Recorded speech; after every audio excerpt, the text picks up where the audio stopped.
মার্কিন president Donald Trump ও চীনের president Xi Jinping এর মধ্যে বহুল প্রতীক্ষিত দ্বিপাক্ষিক বৈঠক শুরু হয়েছে। বৃহস্পতিবার 30 অক্টোবর বেলা 11টায় দক্ষিণ কোরিয়ার বুসান শহরে এই দুই নেতা মিলিত হন।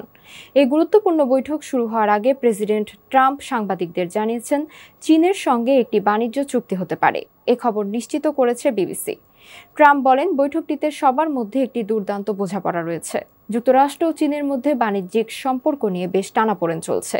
এদিকে বৈঠকের আগে প্রেসিডেন্ট শি জিনপিং নিজেদের বৈশ্বিক দায়িত্ব নিয়ে বলেন, বিশ্ব যখন কঠিন সমস্যার সম্মুখীন, তখন চীন ও যুক্তরাষ্ট্র উভয়ই যৌথভাবে দায়িত্ব বহন করতে পারে। তিনি দুদেশের এবং সমগ্র বিশ্বের ভালোর জন্য একসঙ্গে কাজ করে সুনির্দিষ্ট কিছু অর্জন করবে বলে আশা ব্যক্ত করেন। বান্ডেল থাকলে প্রতি সেনমানিতে টাকা বাঁচবে।